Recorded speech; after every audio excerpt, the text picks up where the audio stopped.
approach. I want to talk about pre-qualifying lead mastery, the second step in the pyramid. Remember, this is an 8-hour course done in an hour or hour and a half. Pre-qualifying lead mastery. I will tell you that the sale fails most often in two areas in the sale process. Pre-qualifying, and it's in pre-qualifying because we fail to ask enough questions. And I will say in this market more than ever, we need to be asking more questions to our buyers and sellers. Why? Because fewer qualify for this market, and your time is valuable. We'll talk about the value of your time in a minute. So it fails at pre-qualifying. It also fails at objection handling. And it fails at objection handling because we fail to get to the bottom line question. We'll talk about that in a minute. What's the consequence if we fail at pre-qualifying? We don't ask enough questions. What happens? Where does it break down? I'm sorry? A waste of time. Can we afford that right now? What else happens? What is the other loss? The other loss is money. Okay? We lose time. Oh, yeah, the money thing. We lose time. We lose money. What must we value if we're going to change? What must we value? Point. You got to say it because you're absolutely right on. Your time and yourself. Here's what we need to value. You need to value your time, your company, yourself. If you don't value yourself, no one else will. I will tell you that right now. You need to value your time. You need to value yourself. You need to value your company, the reputation as a realty executive professional out in the marketplace. You need to understand how a top producer thinks. And this is very important. I want to talk about that.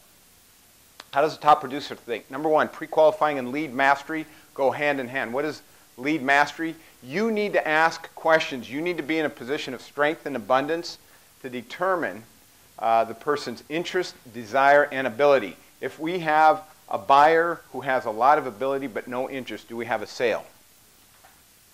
We have no sale. If we have a realtor who has a lot of interest but no ability for one reason or another to make the move to your company, do we have a sale?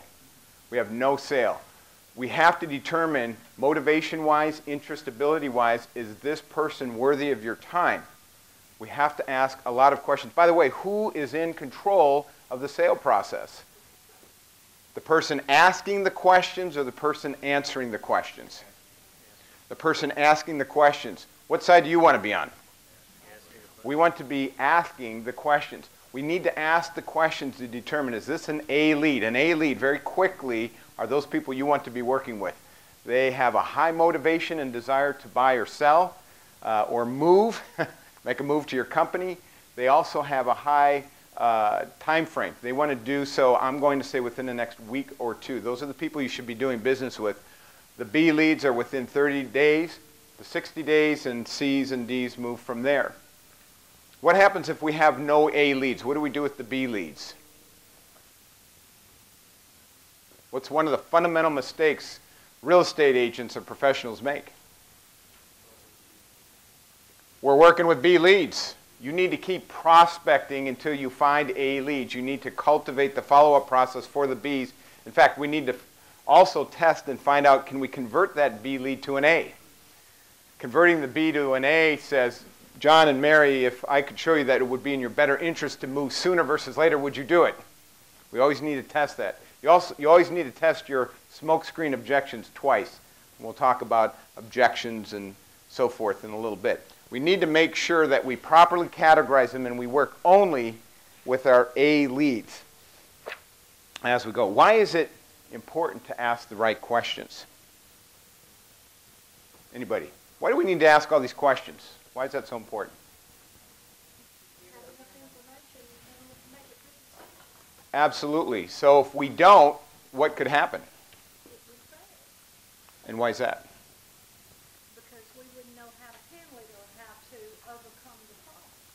And or spending the wrong time or too much time with the wrong person. And that's very, very important that we keep that in mind. Absolutely right. 4 keys to effective pre-qualifying. Number one, we need to ask specific questions. We need to ask easy questions first and then hard questions. We need to ask open-ended questions. And then we need to practice active listening. Let's talk about each one of these. These are so important.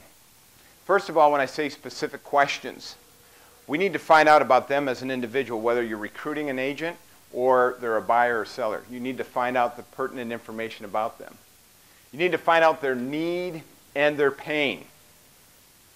For example, John, what are your 3 greatest needs regarding this transaction that, if I met, would have the biggest impact on you? Now, what are they going to do about those 3 greatest needs? Are they going to tell you? Usually. Why is that? Why do you think they will tell you? What's that?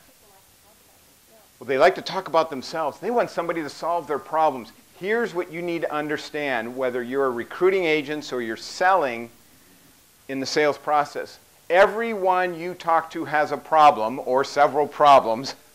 There are many solutions out there. It is your job to show them why you are the best solution to their problem. That is sales in a nutshell. Everyone you talk to has many problems right now. The problems seem to get bigger, it seems like. There are many solutions. You need to show them why you're the best solution. If you can identify their problems, show that you are the best solution, we have a sale. It's very, very important to understand that. It's very simple about sales. Ask easy questions first and then hard questions. The reason we need to do that is, and you were hitting on that just perfect, Joanne, about people like to talk about themselves. When we go from building instant rapport, which is a small time, 10 seconds, or maybe at an open house 30 seconds, to in the pre-qual questions, we need to ask easy questions first because we're still building rapport. Rapport is a long time process coming. You start asking questions about them as an individual, and the reason you do that is they like to talk about themselves. We need to get them talking. How long have you been in the area? Where do you work at? How many children do you have? What do you like to do? What are your interests? We're still building rapport. Getting all of their contact information is also very important, so we have the appropriate follow-up. We're building instant rapport as we're pre-qualifying.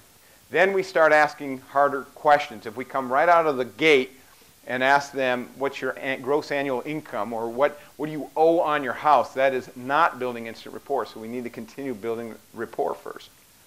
Now we start asking specific questions about their needs. I gave you one example. When I said of your 3 greatest needs, and they'll tell me, and I come back and I say, of those needs, what's your greatest need of all? They'll tell me because, and you, they want someone to solve that problem. And if you come back and say, John, if I could solve that problem, could we potentially do business? And they say yes, that's a mini bridge closing question that's getting you one step closer to the sale. We'll really spend a lot of time on the presentation side teaching you about mini bridge closing questions and how important that is. Then we need to ask questions about interest and desire. Their interest in doing business with you. Or if they're working with any other realtors. Is that an important thing to find out? Yes. Why is that important? Wayne, why is that important? You could waste a lot of time and lose a lot of money. Now, what happens if you ask someone, are you working with another realtor, Mary? And they say yes. Now what? Are you committed to them? Oh, she's so well. You've got a good coach, don't you? Are you committed to them? Are you committed to them? In other words, here's what happens. We'll ask some of these questions, and they'll say, yeah, I'm working with a realtor, and we'll move on. No, we stop and say, are you committed to them? Meaning, if it's on the buy side, do you have a contractual relationship with them? Would you be interested in learning more about the benefits of doing business with me? If they say yes, we have a potential basis for a business relationship. We need to ask specific questions. We need to have that planned out for the list side, the buy side, whether it's a commercial agent or client, commercial buyer, commercial seller, or investors. Every buyer, seller with their uniquenesses require different questions. Agents that you're recruiting require a specific set of questions that you need to ask. Open-ended questions. What is an open-ended question? Or something other than yes or no. Something other than yes or no. So Wayne, talk to me about the marketplace or your 3 greatest needs. That's an open-ended question. They can't say yes or no to that. Active listening. When you were looking on conveying your values, did anybody mark that I need to improve on practicing active listening? Somebody, we got a few honest people here. The rest of you need to come back and do a gut check on your active listening. That's one of our greatest challenges, is active listening. Practicing active listening is there's a couple keys on that. Again, we can't cover everything in an hour and a half, but maybe we can give you some nuggets. Practicing active listening has to do with repeating back what you've heard and or taking notes, just like you're doing now. John, I want to make sure I understand what you're saying, that if I was able to find you a black house with green polka dots, you'd be ready to commit today. That's right. Well, you practiced active listening by writing that down. When you're asking the pre-qual questions and you're writing notes, what are you doing? I'm practicing active listening, John. This is so important. This is your largest transaction. I want to make sure I get this right. It's very important that we practice active listening. That's my greatest challenge. That's, for many of us, our challenge. And I will tell you, here's something about sales. People always, when we're talking about the stigma of sales, everybody thinks you have to be a big talker, that you have to be an extrovert, which a lot of professionals are. But I will tell you, their biggest downfall is practicing active listening. Successful selling is this. You can write down the 20-80 rule. It's 20% asking questions, 80% practicing active listening, responding to their answers. That's successful selling. It's about really being a very, very good listener. So those of us that are more extrovert, where we have that as a strength, our detriment is active listening. I have a handout for you. Take the next sheet. I've included a pre-qual question for sellers for you to have as an example. Seller pre-qual lead sheet. Should have it in your attachment. Let's just touch base on this. This is on the sell side. Notice we say on top, to serve you, I need to ask a series of questions to best match our services to your needs. We want to talk about serving. We want to talk about meeting needs. We want to make it about them. Now we're going to control the conversation by asking a series of questions. John, how did you happen to hear about us? Can I get your mailing address, phone, fax, email? All of that's important for follow-up. By the way, our job on an incoming phone call, when we work so hard to get the phone ring, is not to give them all their information. It's to gather the contact lead info. That's our goal. That's your executive's goals when they answer the phone. Now we talk about the individual. How long have you lived in the area, home, and so forth? What are your interests? Now we'll get into needs. We'll start getting a little more in-depth here. Why are you selling? Where are you moving to, and so forth? Do you have an agent helping you? We have a couple of mini-bridge closing questions. If I meet that expectation, could we have a basis for a business relationship? A number of ways to do this. If you come on the back side, you'll see we're asking questions about interest in your services. How'd you hear about us? From what you know? What do you like best over our competitors? There's a number of different ways to go. Who else are you comparing against? I want to know, if I'm going on a listing presentation, I want to know who else are they looking at. Who are my competitors? I love competition. I want to know who they are. By the way, what order do I want to be in on the listing presentation?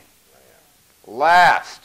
Absolutely. We want to be last. And we want to nail that down by saying, John and Mary, I'm so confident that after you meet with me, you'll feel that we are the absolute best option for you. When is your last appointment? Please make a commitment that you won't do anything until you speak with me.